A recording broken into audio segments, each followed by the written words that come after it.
Ever woken up and before your feet even hit the floor, your soul's already filed for divorce from your body? You're not just tired, you're being actively siphoned. Like some invisible creature is slowly drinking your life force through a tiny, insidious straw, and you've just accepted it as adulting? Here's the punch. That's not normal, and you're about to find out exactly who or what is holding that straw. Because, my friend, your life isn't just leaking. It's practically an open bar for energy thieves. And worst of all, you're the one handing them the keys. Ready to expose them? Chapter 1. The Illusion of Fine and Why It's Lying to You. Why do we keep saying, "I'm good," when we're running on fumes? Even to ourselves. You've got the body of a functioning adult, but the battery life of a 2012 iPhone. And here's the most messed up part. No one talks about it. We slap coffee on it, doom scroll past it, throw a little inspirational quote at it like a Band-Aid on a bullet wound, and keep going. We've made our burnout our personality. We joke about it, post memes, laugh through it, but behind that sarcasm, a person who can't remember the last time they felt genuinely rested. This isn't just being busy. This is soul-level exhaustion. This is feeling nothing during moments that should have made you laugh or cry, but you're just blank. You call it a funk, a rough patch. But let's be brutally honest. This isn't a phase. This is your life. And something has to change, because if you keep letting these silent little energy thieves walk in and out of your soul unchecked, you're going to wake up 10 years from now and realize you've been surviving, not living. Enough is enough. Chapter 2. Meet your 5 energy thieves and why you invite them in. Prepare to meet the culprits that are emptying your tank. And yes, you're not just letting them in, you're handing them the keys, making them tea, and asking if they need extra pillows. Let's get savagely honest. There are 5 main culprits, and it's time to name them. Thief number 1, the people pleaser. You say yes when your soul screams hell no. You go to brunches you hate, reply to texts you resent, smile through favors that feel like soul debt, and call it kindness. But here's a hard truth. Sacrificing your peace to keep someone else comfortable, that's not kindness. That's a tiny piece of your energy packing its bags and walking out. You're playing the role of dependable so well, you forgot you weren't born to be a damn emotional butler. You think keeping everyone happy will finally let you rest? It just empties you faster. Thief number 2, fake productivity.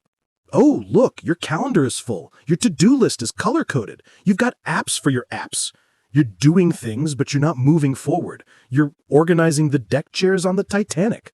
You clear your inbox, but avoid your dreams. Productivity feels safer than purpose. If you look busy, you don't have to feel lost. You just burn energy avoiding your real work. Thief number 3, constant comparison. This one's a soul killer dressed as motivation. You open social media and suddenly your life feels like a low-budget trailer for someone else's blockbuster. That guy you dated now owns a gym and has abs that look photoshopped. And you're eating cold leftovers in your pajama pants. Here's the catch. You're comparing your behind the scenes to someone else's highlight reel. They don't post the crying on the bathroom floor nights. You measure your worth against their filter, letting their curated lives drain your real one. Thief number 4, unspoken resentment. Ever walk around with this heavy, invisible weight? That's not tiredness, that's resentment you never said out loud. You let people cross your boundaries, say it's fine when it's definitely not. You swallow your truth so often you're emotionally constipated. You think keeping the peace is noble, but bottling up anger just turns you into a walking pressure cooker with a smile. Every unspoken truth leaks energy. It festers. It loops in your head.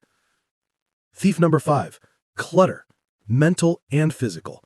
Yeah, I said it. The mess is draining you. Not just the pile of laundry or the 37 open tabs on your browser, but also the mental clutter, the unmade decisions, the half-started projects. Clutter whispers you're behind. It reminds you of everything you haven't done. It pulls your attention in 100 directions until your brain shuts down and chooses Netflix. Chaos, even silent chaos, is loud. Notice any of these familiar faces? Share in the comments which thief is your biggest unwelcome guest right now. Chapter 3. You're not lazy. You're leaking. The game-changing truth. If you've ever called yourself lazy, prepare for a wake-up call that will change how you see yourself forever. Let me say it again, louder for the people in the back and the voices in your head. You're not lazy. You're not unmotivated. You're not a failure. You're leaking. Like a cracked cup. Like a phone stuck at 17% no matter how long it charges. You ever try to fill a bucket with holes in it? It doesn't matter how much you pour in, it never stays. That's your energy. The world loves to call you lazy, but here's what they don't see. They don't see you doom scrolling for hours, not because you don't care, but because your brain is so overstimulated and undernourished that it doesn't know how to rest without a screen. They don't see the pile of laundry haunting your room like a ghost of failure. It's not laziness, it's paralysis.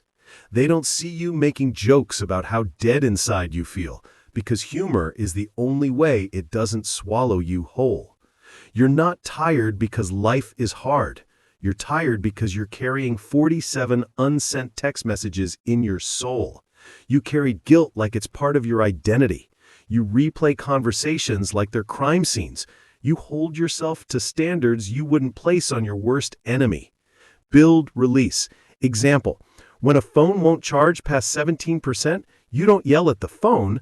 You check the charger, the outlet, you replace the cable. But when you won't charge, you blame yourself. You call yourself weak, broken, lazy. Humor, chasm. Maybe the issue isn't you, but the damn inputs you've been feeding yourself. Back to serious. We live in a world that celebrates output but forgets input. Your worth is not your productivity. Rest is not a reward, it's a requirement. Chapter 4. The Fake Helpers. What you think helps actually hurts.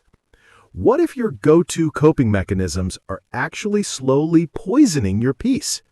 Time to talk about the sneaky stuff, the fake helpers, the things you swear are helping you cope, but they're actually making things worse. Adunde has done every single one of these and defended them like my life depended on it. Fake helper number 1. Doom scrolling is not rest. Your body's still, but your brain is sprinting like it's being chased through a cornfield at midnight. Your nervous system is fried. You're stimulating fight or flight circuits, only now the bears are Reddit threads about microplastics. You wonder why you wake up exhausted? Your body lay down, but your mind never shut up. Fake helper number 2. Overthinking is not planning. I know, you're just trying to be prepared. No, you're trying to control the future with anxiety. You're rehearsing every worst-case scenario like it's an Olympic event.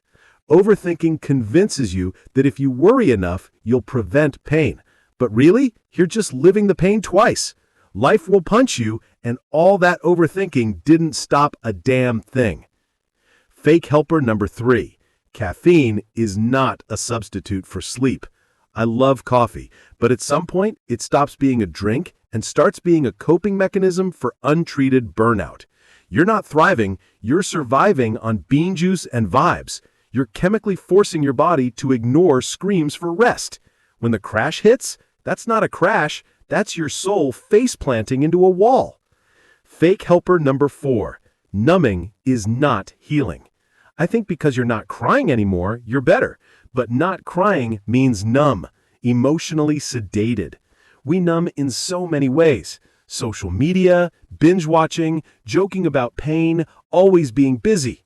But numbing isn't rest. It's emotional avoidance with good branding. And healing? Healing requires feeling. Even the messy, ugly, inconvenient stuff. Strong action call. Stop lying to yourself about what's helping. Get gritty honest. Ask, does this actually recharge me, or does it just keep me numb long enough to survive another day I'm not living? So now that we've dragged your energy drainers out into the lights and called them out like a late-night roast session, what the hell do you actually do about it without quitting your job and moving to the Himalayas? You don't need a spiritual awakening. You need boundaries, baby. Not the sexy kind you post on Instagram once and ignore. I'm talking boring, awkward, sometimes guilt-ridden boundaries that feel weird at first, but taste like peace once they settle. Tool number 1. Say no without explaining yourself. Oh, I know. Your people pleaser just burst into flames. But listen, no is a complete sentence. Not no, but maybe later. Not no, I'm so sorry, here's a coupon for my soul. Just no. Every time you say yes when you want to say no, you are robbing future you. Tool number 2. Protect your mornings like your sanity depends on it. Because it does. The first thing you touch in the morning should not be your phone. Give yourself 10 minutes. No screens, no noise. Stretch. Stare out a window like a confused raccoon. Breathe. You wouldn't open 20 browser tabs on a computer from 2011 and expect it to function. Stop doing that to your mind. Tool number 3. Unfollow, mute, leave the damn group chat. If it drains you, you don't owe it your presence. If it makes you feel small, anxious, or invisible, you don't have to keep looking. That influencer? If you feel like garbage every time you see their face, that's not inspiration. That's self-punishment with a filter. You are allowed to curate your digital space like your sanity depends on it. Tool number 4.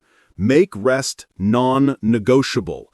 Not Netflix and scroll rest. I'm talking real, soul-repairing, guilt-free, grown-ass rest. Lying in bed, phone off, staring at the ceiling like it owes you money. Or a slow walk with no goal.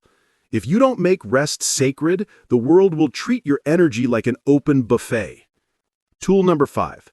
Get 1 square inch of control. Not everything has to change overnight. You don't need to fix your whole life today. Just 1 square inch. Tidy 1 corner.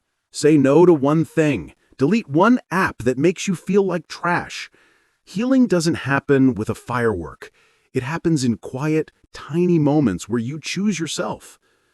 Which of these messy life tools are you going to try first? Let Ann Sunday know in the comments. Chapter 6. You are not broken. You are overstimulated. The ultimate reframe. This is the chapter that will rewrite your internal narrative. You've been carrying a lie, and it's time to set it down. You are not broken. You are overstimulated. There is a massive difference. Broken implies something is wrong with you, something defective, unfixable. But overstimulated, that just means too much noise, too much pressure, too many tabs open in your brain and your soul. Too many shoulds, too many voices, not enough silence. Too many opinions, not enough truth. Too many tasks, not enough breath. You were never meant to live like this. None of us were. You weren't designed to consume more information before breakfast than your ancestors did in a year. You weren't built to have your nervous system hijacked by every headline, notification, and group chat before your feet even hit the floor. You weren't meant to be on 24/7, available, responsive, efficient, impressive all the time.